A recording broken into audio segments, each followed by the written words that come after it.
se eu conseguir ver todo o ambiente, tudo que eu quero, pensar no antes, no depois, no agora, e aquilo fica muito confuso para mim. Eu falo, cansei só de imaginar.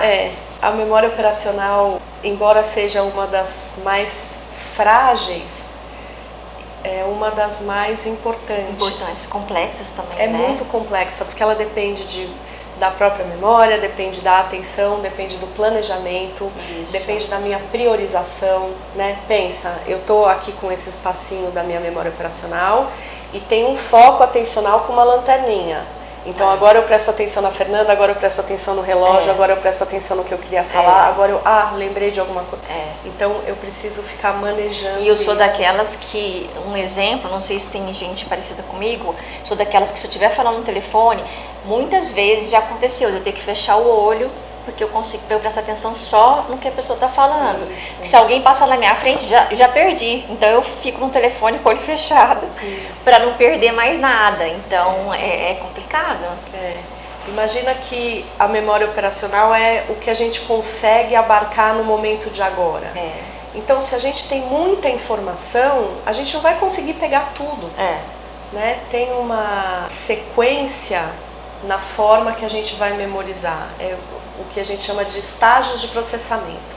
Então, um primeiro momento seria uma disponibilidade para aprender, né? Uma disponibilidade para entender o que vem. Então, essa atenção. Então, o primeiro estágio da memorização, atenção. O segundo estágio, que seria a compreensão ou o processamento, que depende da memória operacional, que é eu pegar essa pasta que você me deu e falar, entendi. Isso é um livro infantil que está com o nome da minha sobrinha. Então eu preciso guardar ou nas coisas da minha sobrinha ou junto com os livros infantis. Depende de como eu organizo a minha memória. Mas eu entendi o que é aquilo. E daí eu vou escolher um lugar para guardar, um lugar que faça sentido. Porque se eu jogar aquele livro na gaveta da bagunça, talvez eu não consiga pedir na hora que alguém chegar e falar: você recebeu um livrinho que era para minha sobrinha? Eu falo: recebi, está aqui junto com os outros livros infantis. Ou então, como chama sua sobrinha? Está aqui junto com as coisas dela. Como se fossem estágios. Então a atenção, gavetinhas, né? Depois a compreensão, depois o entendimento de qual gavetinha, qual arquivo eu vou guardar, e depois na hora que me pedem, eu conseguir ir lá e buscar. Por que a gente vê que às vezes uma coisa tá boa e a outra tá ruim? Isso é uma outra coisa que os familiares reclamam muito também. Fala assim, ele tem preguiça de lembrar. Porque eu pergunto, o que você fez quando você estava na casa da sua avó? Não lembro. Porque o que eu fiz? Eu dei um universo de coisas e eu falei, procura o que você fez. Agora se eu falo, a sua avó me falou que vocês saíram. Onde vocês foram? Isso. Eu já estou direcionando. Vocês tomaram café? Vocês lancharam? Tá direcionando. Isso. E daí vocês saíram e falaram, a gente saiu sim. Meu pai fazia muito isso comigo no começo, porque no começo eu não lembrava nada. E aí ele falava, filha, você tomou café da manhã? Eu, acho que tomei. O que você comeu? Não lembro o que eu comi. Não lembro nada, tipo, meia hora depois, tá? Minutos depois. Aí ele falava, você lembra se você tomou leite?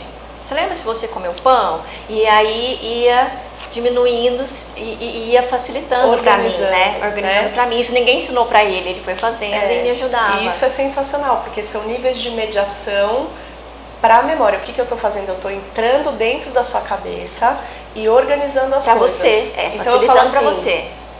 Você saiu, não sei. Você saiu para comer? Saí para comer. E vocês foram em que tipo de restaurante? Vocês comeram na rua ou vocês comeram no shopping? Foi no shopping. Então o familiar fala, tá vendo? Ele sabia que foi no shopping. Ele sabia muito bem, mas na hora que você fala onde vocês foram, é muito amplo. Ele fala, vocês comeram fora? Acho que sim. Vocês foram no shopping? Fomos.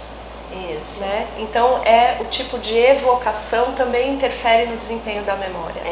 Eu quero uma evocação livre, lembra aí. Eu quero uma evocação mais guiada.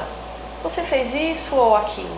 Né? Você quer por múltipla escolha? Ou na hora que você olha, você fala, eu tenho certeza que foi isso. Então, esse é um outro aspecto legal da memória que causa bastante conflito também. Né? Além da gente não conseguir, depois da lesão, selecionar o que a gente quer guardar, mesmo quando é muito importante, a gente às vezes, mesmo que a coisa esteja bem guardadinha lá dentro e em um outro momento a gente lembre, às vezes quando alguém vem e te pergunta, você não consegue saber onde está. O que me perguntam muito é, existe como trabalhar a memória? Como a gente pode fazer para melhorar a memória? Tá. Então vamos lá, a gente começa daí, lembrando, não é uma memória, né? São várias memórias diferentes. Existe sim como melhorar a memória, existe sim como ser mais eficiente, existe sim como lembrar do que você precisa lembrar. O primeiro passo é entender qual é o seu problema de memória, em que momentos ele acontece, para que você usa a sua memória na sua vida, né? Porque não adianta eu melhorar num joguinho de memória se eu não consigo lembrar de buscar meu filho na escola. Isso. Né? Então, o trabalho para a memória precisa ser contextualizado em para que você usa a sua memória. E os truques internos e externos que a gente vai usar dependem de para que você vai usar a sua memória. Dependem de o que você precisa lembrar. Né? Acho que tem bastante coisa para falar disso, mas a gente vai ter que fazer um outro vídeo. Depois a gente faz um outro vídeo. Mas acho que o mais importante a gente conseguiu falar aqui, que é dar um início nesse assunto, que tem tantos mitos, que confundem tanto muita gente, que é saber que tem vários tipos de memória. Acho que muitas pessoas não sabiam, né? E o que é importante é que a memória é muitas vezes associada ao que é importante pra gente lembrar, o que é importante emocionalmente, o que significa algo pra gente ou não. E quando você tem uma lesão, esse controle, isso é muito difícil, né, Silvia? Sim. Não existe muito esse controle. E aí é onde as pessoas não acreditam e a gente sofre. Muita gente fica magoada, pô, como você esqueceu disso. E a gente sofre bastante com isso, porque não tem muito como,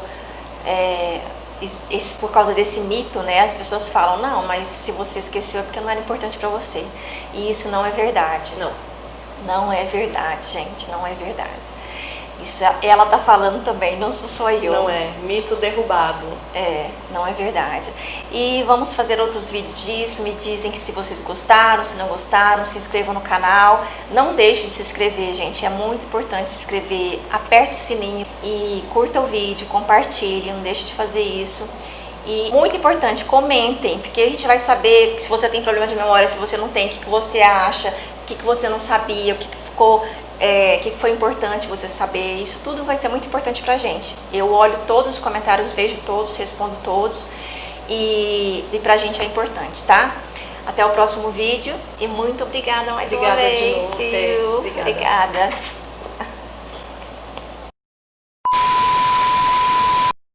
Agora liguei. Ai, isso mas se for... Ah, meu Deus do céu! Como se fosse de propósito.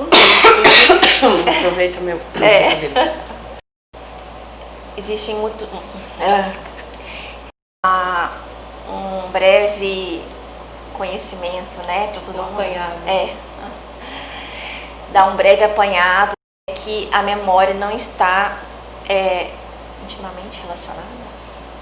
A memória. Próximo vídeo, comentar. Ela fez assim, eu já Manda perdi. comentar, é bom.